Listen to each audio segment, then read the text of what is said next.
All right. So first thing I want to do today is talk a little bit about the paper assignment that I just gave you. So we'll go over this together, and then y'all can ask me any questions that you have about it. So what you're going to be doing is writing a 1,000 to 1,500 word argument based on a close reading of a single text, right? So you're going to choose one text that we've read over the past couple weeks, and you're going to produce an argument based on a reading of that text, right?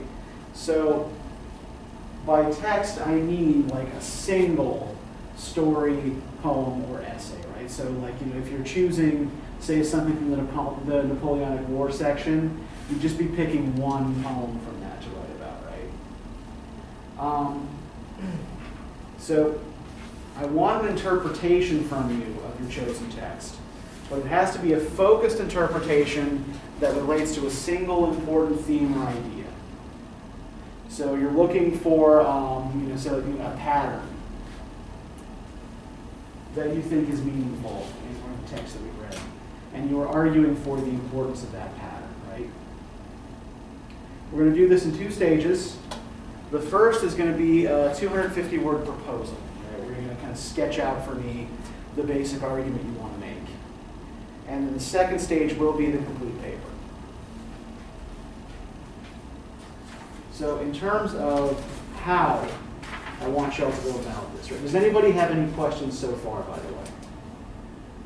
1,000 to 1,500 words adds up to about 4 or 5 pages, by the way. So that's going to be the total length that we're aiming for here. So I do want everything in Times New Roman 12-point type, right? Please do make sure you adjust that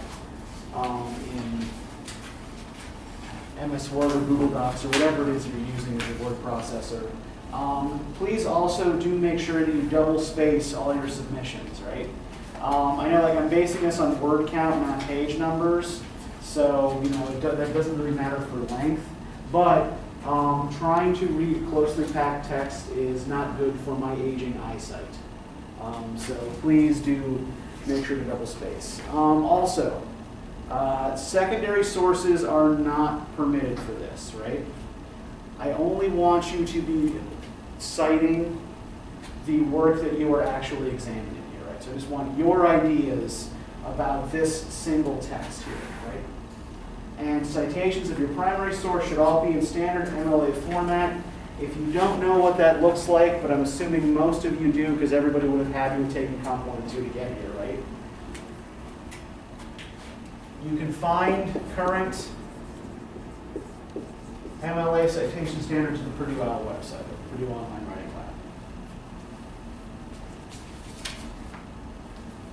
Lab. Okay, any questions about anything so far? Everything clear, everything straightforward, great. Okay.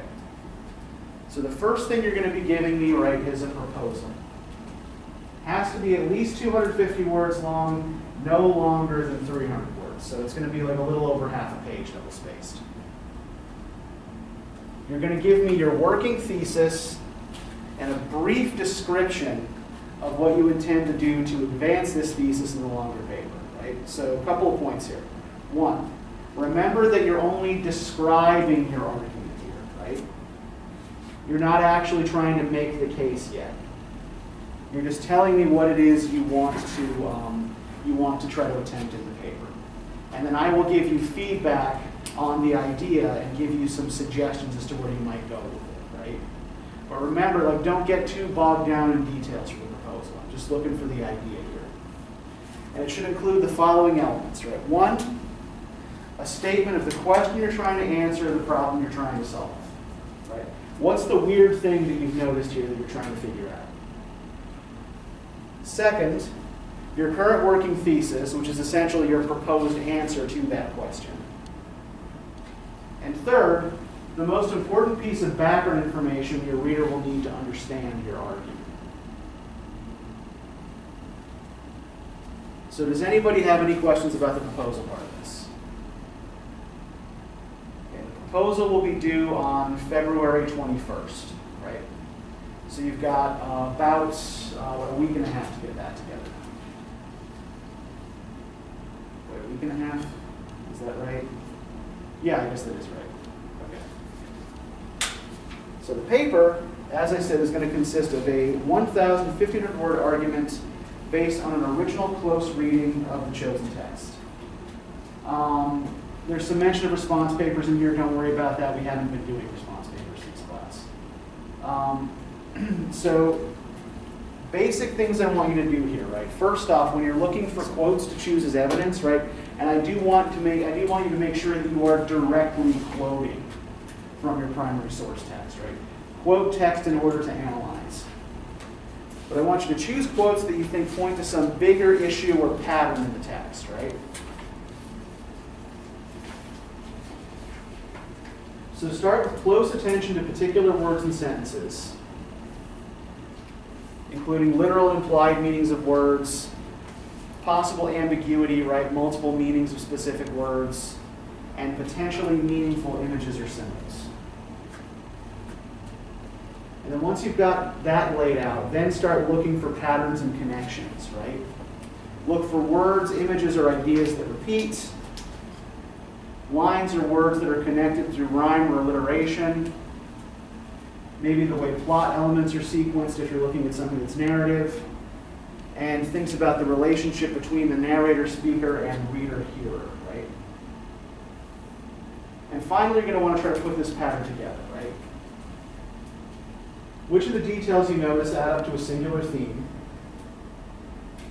How might you resolve the meanings of ambiguous words or images? What potentially contradictory ideas does the text hold in tension with each other? And how does the way the text is put together help us make meaning out of it? So these are the things you need to do a close reading, right? And I will help you with this if you're having trouble with it.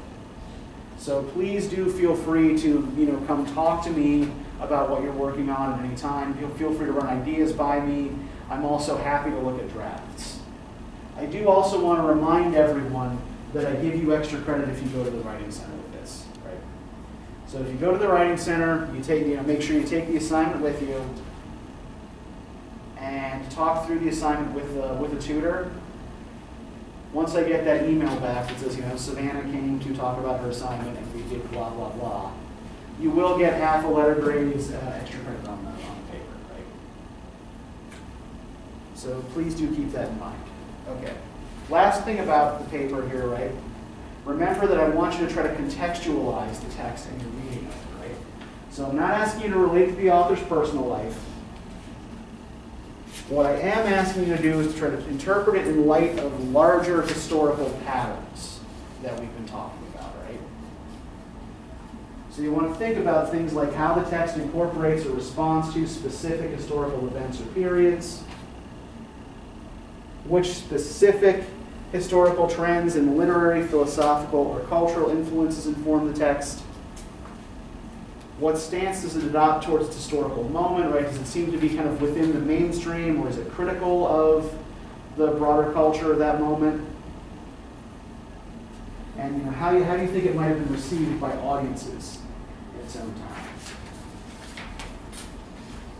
Now, the last big point I want to make here is about this last bullet point here.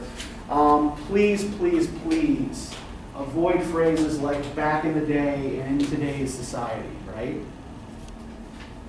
Back in the day makes me want to shoot myself in the head in particular, right? Now, given how much attention we pay to history in this course, right? Why do you think I hate phrases like back in the day?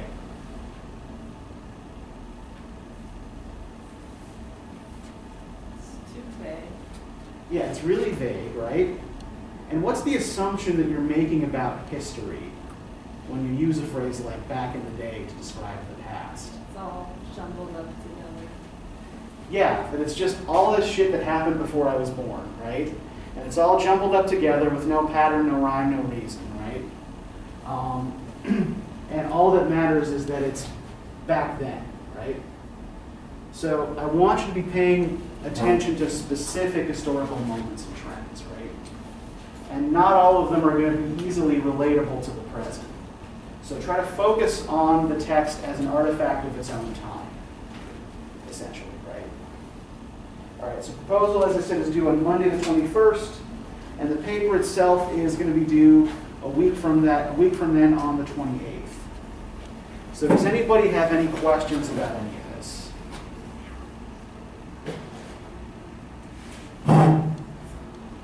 Is everything more or less clear, or you're just so confused that you don't know what to ask? Yeah, George. So does our thesis have to answer a question, or maybe an observation that we made to go with that observation? It has to be like it does. Yeah, it does have to be something that's arguable, right? So if you're making an observation, then it has to be arguable in 3 ways.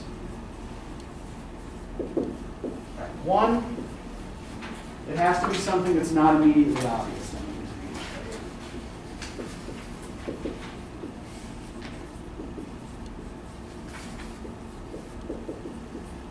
So, for example, if you were to make the observation that the victory is critical of Britain's role in the Napoleonic Wars, right?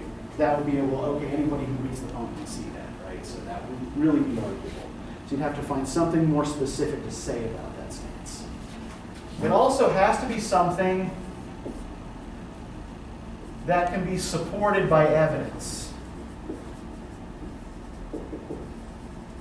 Right? You have to be able to find a chain of reasoning within the text itself, a chain of evidence within the text itself, that will support this observation, this argument you want to make, right? And finally, it has to be something with which someone else could disagree.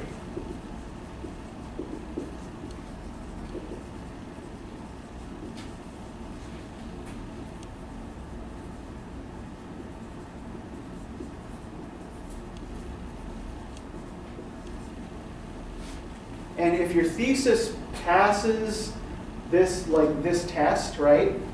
If it answers all 3 of these points, then you're in pretty good shape.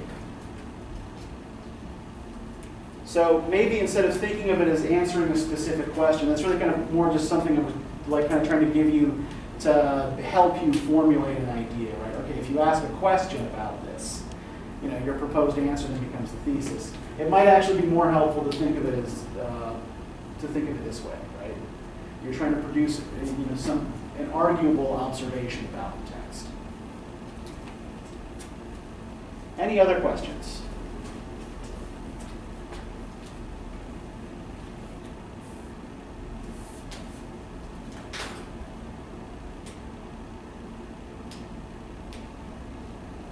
Okay. Then let's just take a quick look at the grading standards for this, just so everybody is clear on what I'm looking for, right? So each grade above D assumes that you meet the requirements for the lower grades, right? So a D paper is just going to meet the basic formal requirements, right? It's long enough, it's formatted correctly, and it's not plagiarized, right? So that's all you have to do to get a D. To get a C, you have to actually address the assignment question, right? So the paper has to be appropriate to the assignment, right? Actually doing what the assignment asks. You have to demonstrate that you understand your primary source. Sources have to be properly cited, although in this case it's just going to be your primary source. And you have to advance a clear thesis. For a B paper, your argument has to be clear, consistent, and arranged effectively. Your primary source has to be quoted directly and analyzed. You do not treat opinion as fact. And you make clear and effective transitions between paragraphs. Lexi. Thank you. An A paper is going to have an argument that's original and nuanced. You're going to deal effectively with evidence that contradicts or complicates your argument. You're going to have a solid balance between argument and evidence. An argument that is properly contextualized and free of glaring historical errors. And it's going to follow a single line of argument to its conclusion without digressions, right? So if you accomplish all of the things on this sheet, right, or more or less all of them, right? That's how you get an A paper. So any questions about grading? Any questions at all about the paper assignment? Going once, going twice. All right.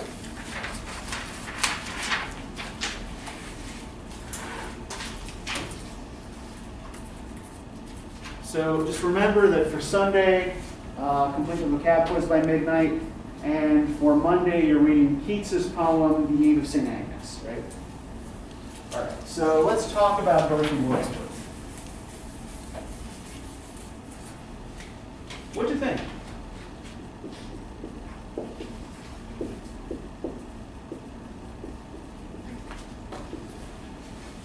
When I got halfway through, I remembered that last class you said that she was just writing this in like this journal entries and that no one was going to see it. And then I was like, oh, this isn't now. I totally forgot. And I was reading it. And she writes so elegantly for just like writing to herself in her journal. I thought that was really cool. Yeah, but this isn't really, I think, that's an important thing to keep in mind here, right? Is that this isn't intended for anyone else, right? This is private writing.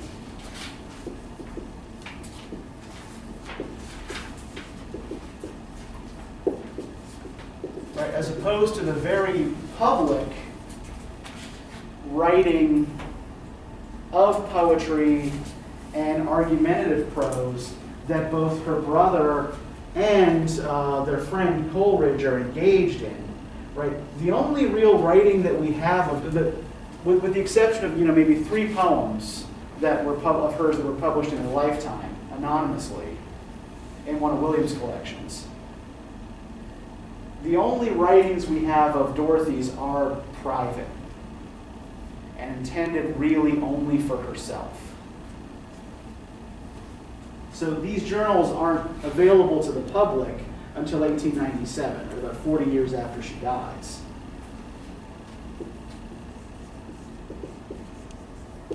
And for years, were really just kind of regarded as a resource for William Wordsworth scholars who were looking into the creative origins of particular poems, or looking to interrogate some of his ideas about the relationship between poetry and nature, right? Because Dorothy had recorded so many of their walks and conversations, right? People were using Dorothy as a resource for learning more about William. And it wasn't until relatively recently that anyone has really examined Dorothy as a writer in her own right. But yeah, I think one thing that we always have, so what is the fact that this is private writing then? When we keep that in mind, how does that change the way we read this?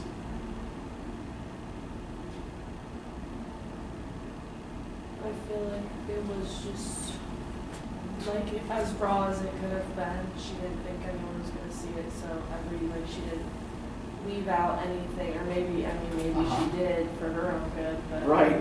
She didn't feel like she needed to impress or that she was going to offend or anyone in regards to writing to herself. Yeah, and I like that you use the word raw there when talking about something. Some of this does feel really emotionally fraught, right? So if we're thinking about particular episodes that seem raw or emotionally difficult to us, like which ones jump out? Like his wedding. Okay, his wedding is the big one, right? Yeah. Let's go to page 418.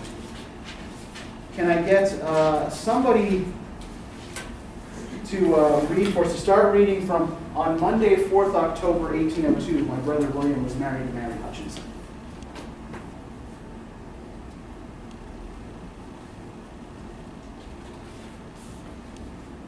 On Monday, 4th October 1802, my brother William was married to Mary Hutchinson. I slept a good deal of the night and rose fresh and well in the morning. At a little after 8 o'clock, I saw them go down the avenue towards the church. William had parted from me upstairs. I gave him the wedding ring and counted the blessing. I took it from my forefinger where I had worn it the whole of the night before. He slipped it again onto my finger and buzzed me over. When they were absent, my dear little Sarah prepared the breakfast. I kept myself as quiet as I could, but when I saw the two men running up the walk, coming to tell us it was over, I could stand it no longer and threw myself on the bed where I lay as still as, neither hearing or seeing anything, till Sarah came upstairs to me and said, "They are coming." This forced me from the bed where I lay, and I moved, I knew not how, straight forward, faster than my strength could carry me, till I met my beloved William and fell upon his lap. He and John Hutchinson led me to the house, and there I stayed to welcome my dear Mary. Okay, we can, I think, stop there, right? What's weird about this? What's weird about this episode? She seemed almost like agony that they had gotten married. Okay, yeah. I mean, like, she's like lying on the bed, almost catatonic, right? While the wedding is happening, right? So yeah, her emotional reaction to this seems, it doesn't seem, yeah, it doesn't seem like a positive reaction, right? What else is weird about this episode?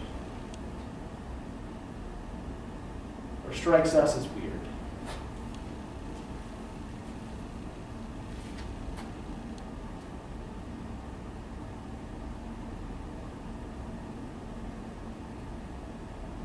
What's going on with the ring?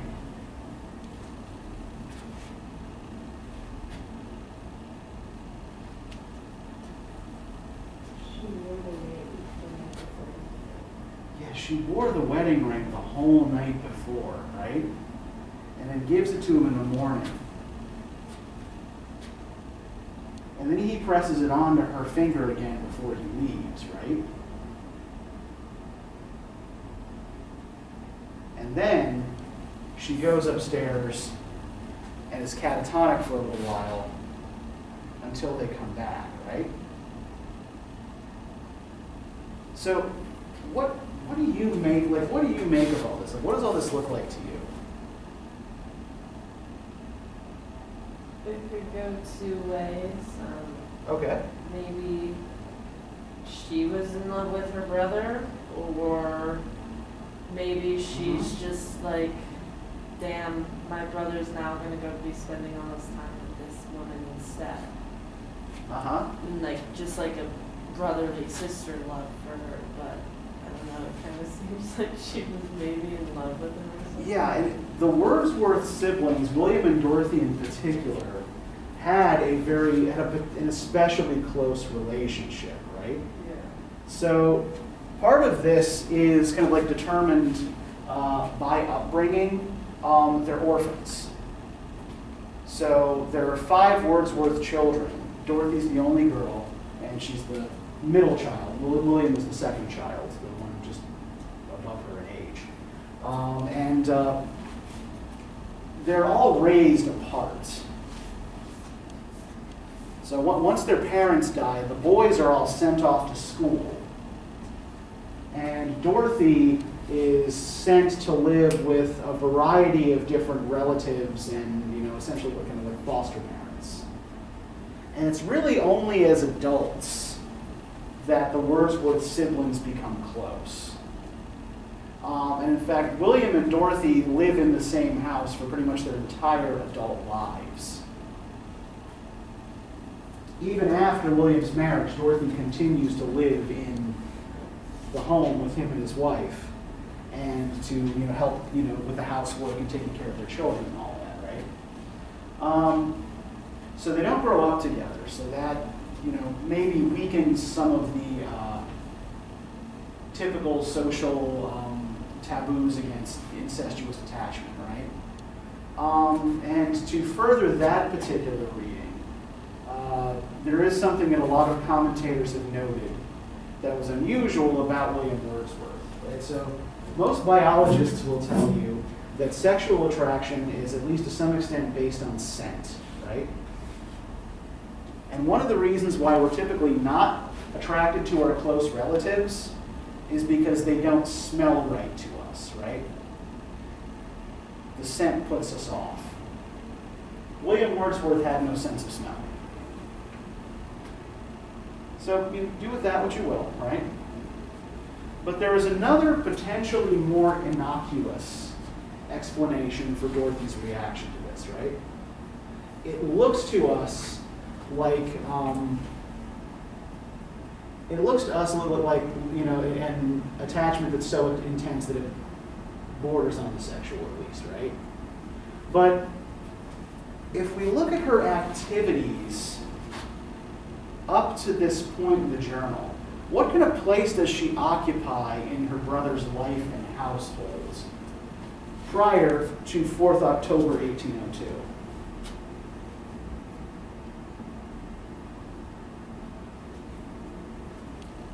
She cooks, she copies all his poems. Yeah. She kind of does everything. Yeah, she cooks, she cleans,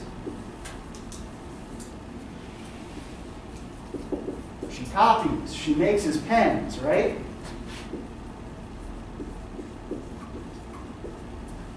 It's almost like she's having an identity crisis, like what she's supposed to do for the rest of her life. Yeah. I think that's a really good way to put this. So, here's another thing that y'all should know about the Wordsworths and how they fit into the broader context of middle-class life around the turn of the 19th century, right? So, when William comes of age at 21, he gets an inheritance of £900. Which doesn't sound like very much money to us. I'll explain to you how pre-decimal British currency worked in a minute. But for now, let's just note that this would have been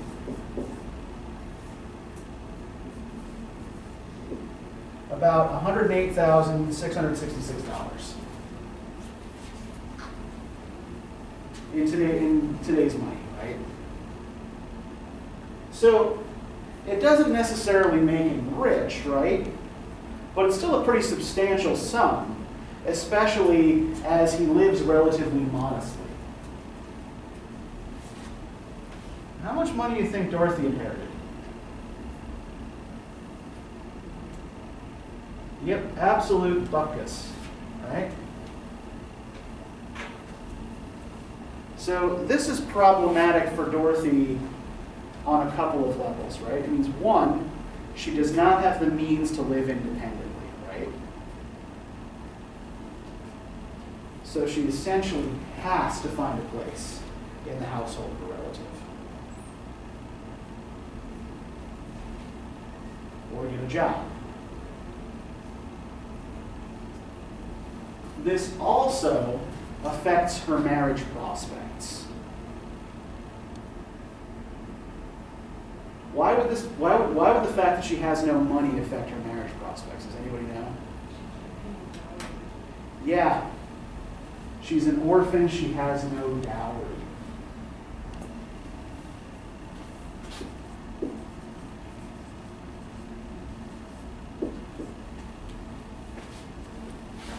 So she ends up fulfilling a role that is very much like that of a wife in her brother's household, right? And then, once William marries Mary Hutchinson, where does that leave Dorothy?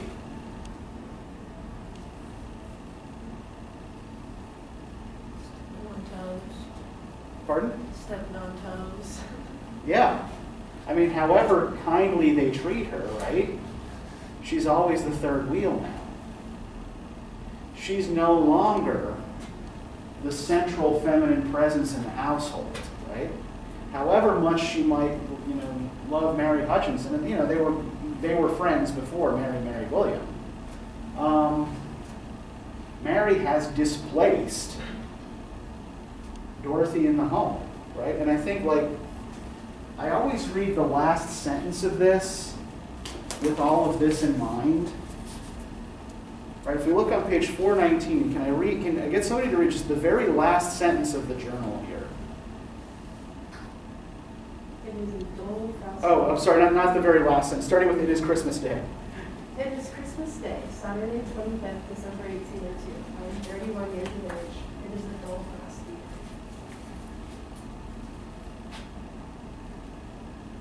So just let that sink in for a minute, right?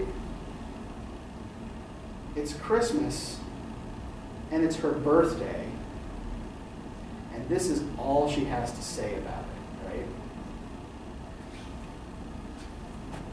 It is Christmas Day, Saturday, 25th December, 1802. I'm 31 years of age. It is a dull, frosty day. And this is only only a little over 2 months after her brother's marriage, right? Why do you think she feels the need to point out her age here? Because isn't she like outside of like the typical age for marriage for women? 31, 31 doesn't seem old to us, right? It's fairly normal in the contemporary United States, right, for people to wait even until their mid-30s to get married, right? Or even later. In 1803 or 1802, not so much, right? If you were still unmarried at 21, things were going to be hard for you. And here, Dorothy is still unmarried at 31, right?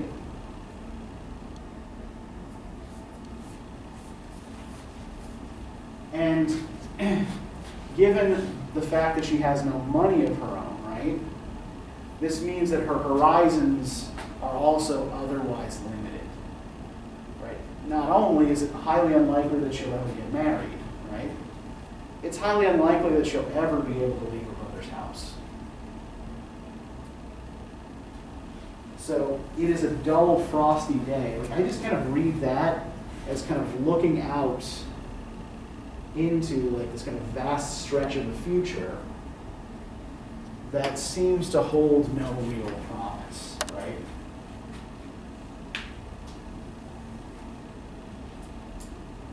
And those couple of sentences, I just have to just depress the shit out of me. I mean, I find that this particular part of the journal completely devastating. Especially given how keen an observer she is elsewhere of natural and social life, right? But I think there's a pattern to her observations that I think it's probably worth trying to pick out, as I think it relates to this theme of loneliness as well. If we go to page 409,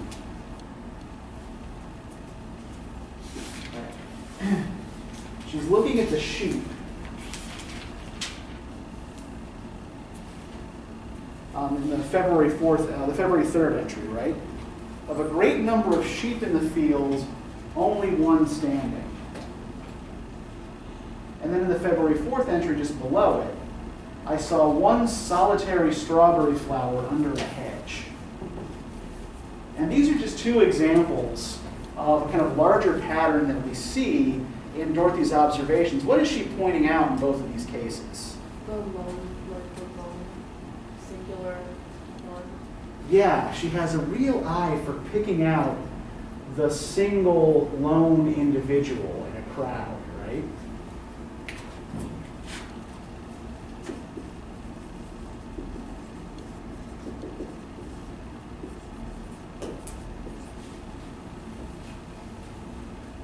She has a real eye for loneliness here.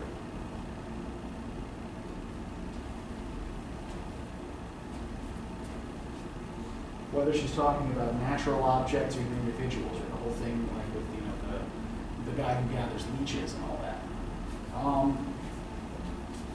But at the same time, I think it's also worth noting what's the pronoun she uses, the first person pronoun that she uses through most of this.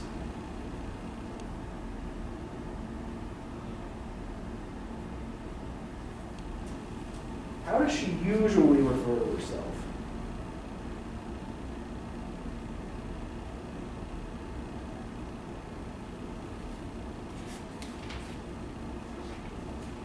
As singular or as plural?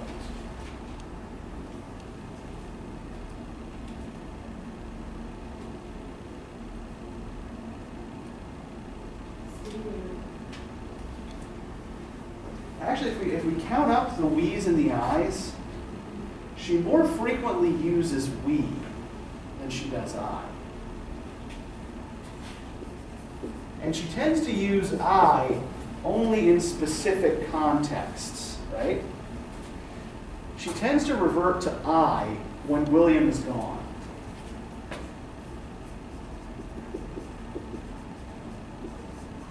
Right? When he is very clearly not present, is somewhere else, right? Otherwise, she tends to use we. Right? She seems to tend to think of them as a kind of a collective unit, right? And us, not an I and an I.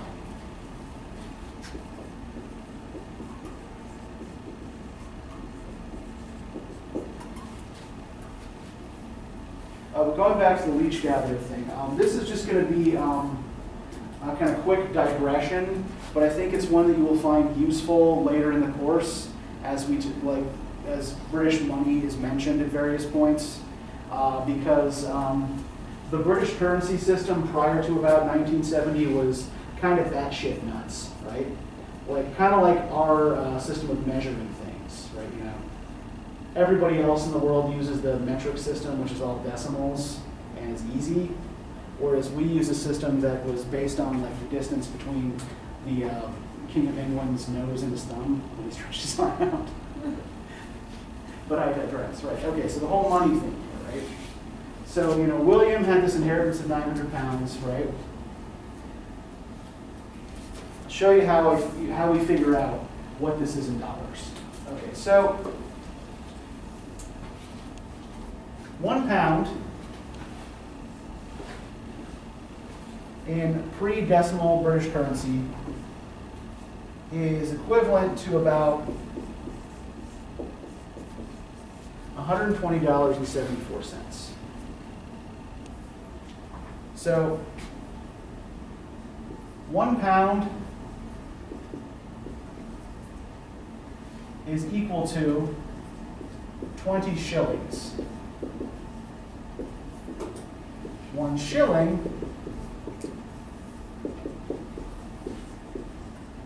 is equal to 12 pence. A shilling was the standard price, or the standard wage for a day's labor. So a shilling, which you'll usually see represented as an S with a period,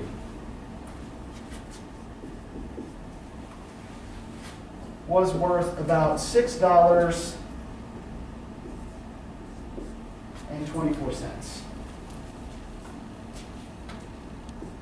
A pence, which you see represented by a D, I'm not entirely sure why that is, but it is. Just go with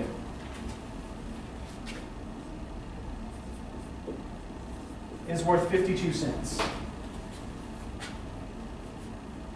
So if you just multiply these values by whatever numbers are given in the text, you'll be able to figure out what in dollars they're talking about, right? So for example, the leech gatherer on page 411 says that leeches were formerly 2 shillings 6 pence per 100. So that's about $15.59. They are now 30 shillings, so about $187.20, right? So if you're just multiplying these numbers by whatever's given in the text, that'll tell you what the basic value of currency is that we're talking about. So you'll have some relative idea of how much money we're talking about at various points. And there's a huge difference, right, between $15.59 and $187.20, right? So there's some pretty serious inflation in the price of leeches going on there. Okay. How did they make exact change? Did it have a penny? Well, that's what a pence is a penny, basically. Okay. So, okay, I'm thinking about it like. Yeah, and don't think about it as a one-to-one exchange Yeah. between our money and theirs, because that'll just, your head will explode. Yeah, these are relative values. So basically, right? like their value was more than what ours would be, like, for one. Yeah, yeah. So like today, a pound is worth about $1.35, but that's because the currency system that they use in Britain now is very similar to ours. This was completely different. It's its own thing, and I really don't know where it came from. But this will at least kind of help you when you see these numbers, these values in pre-decimal British currency. You should be able to calculate how much it is now. Okay. So back to Dorothy Wordsworth. So actually, I want to show you all some pictures here of some of the places that we're talking about in the journals. In part because like place is actually really kind of important to this generation of romantics.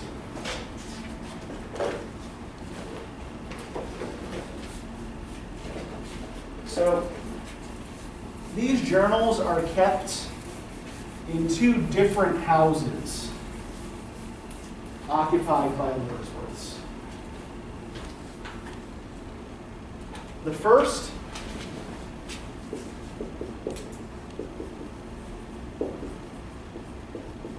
Alfoxden house, the Wordsworths occupied from July 1797 to June 1798. And it was in Somerset, which is in the southwest of England, so it's around here on the map. They moved there to be close to Coleridge, and when we're looking at the Alfoxden stuff, this is the stuff that she's writing around the time, like basically while Coleridge and Wordsworth are working on lyrical ballads.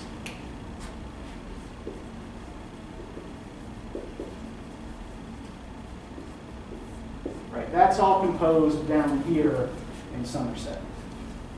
Now, where the little pointer is up here, this is, roughly speaking, the location of Dove Cottage, Grasmere. Grasmere is the village the cottage was in.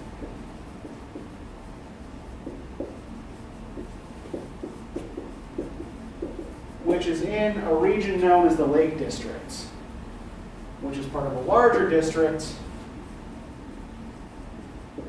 called Cumbria in the northwest of England, right?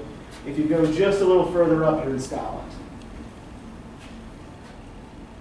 So the Lake District is this region of, even today, kind of like largely unspoiled natural beauty in the middle of a pretty advanced industrial region. Right, so around the Lake District, in the urban centers there, you had shipbuilding, textile, and steel milling industries. Just to the south in Lancashire, you had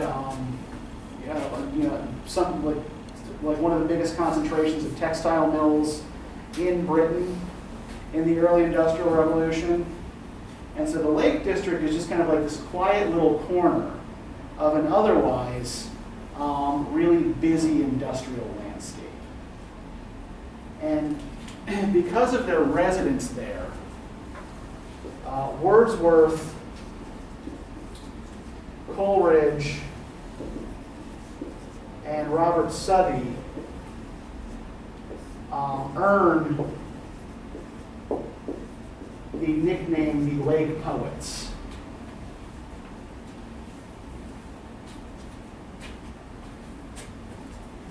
So this is what Alfoxden House looks like today. And you can see the sea there in the background. Lovely, right? And this is Dove Cottage. And they lived in Dove Cottage for quite a bit longer. They're in Dove Cottage from 1799 until 1808.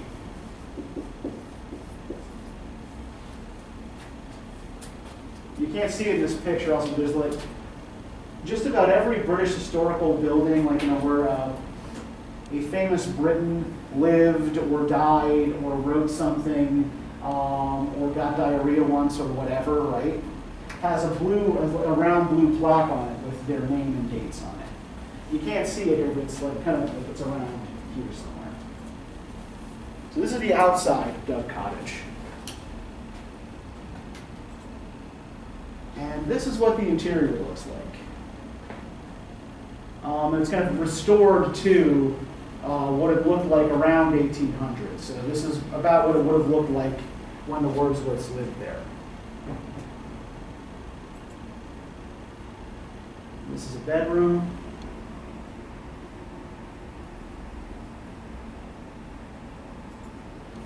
And this is the kitchen. Right, so, by our standards, probably a little bit tight for 3 people, right? It's, William, Dorothy, and their brother John all lived here. But, nice little cozy country home, right? So, let's look at some of the things that Dorothy does on the day-to-day, that she describes doing on the day-to-day in this nice little country home.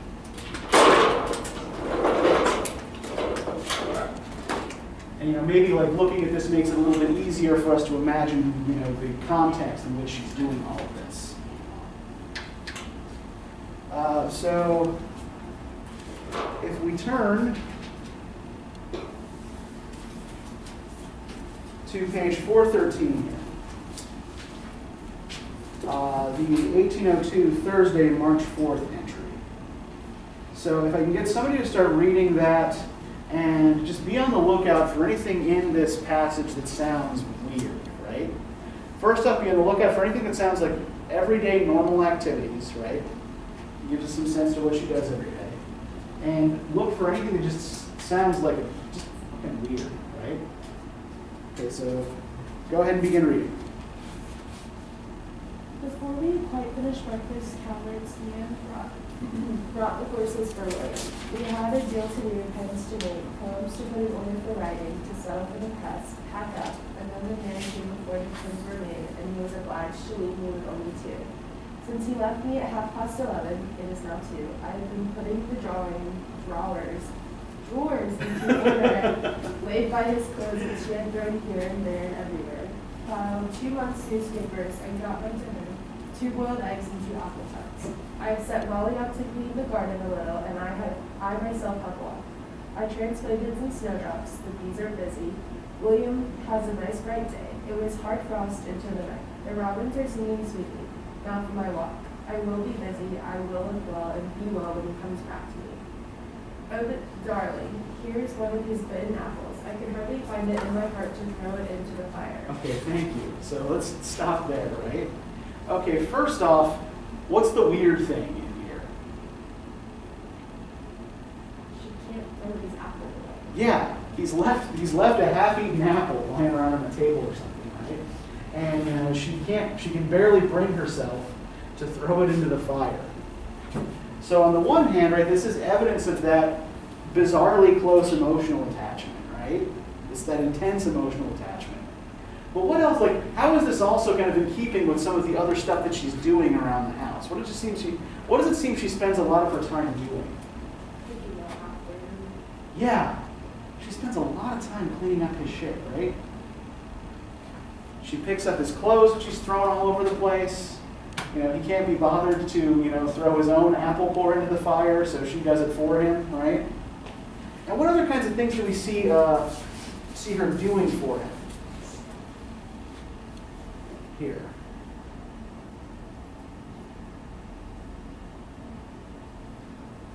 What else? Oh, go ahead, Sienna. This is also what she did for him, but it was weird. She was like, I will look well and be well when he comes back. Like, she's almost like making sure, she's going to be all, I wouldn't say for like Uh-huh. nice and like when he comes back. Yeah. Just not going to be upset that he was gone, right? Not going to look upset. Not going to ruffle his feathers, right? Going to make sure that I don't do anything to upset him, right? So yeah, so we have this kind of idea of like keeping William happy and comfortable, right? As kind of the center of her life here. Now the other thing that I want to note here is that she's also making his writing possible, right? She makes his pens, right? She, records, she takes dictation for him, right? She, she settles his poems for the press. So a lot of like the non-creative, pretty much all the non-creative aspects of his work,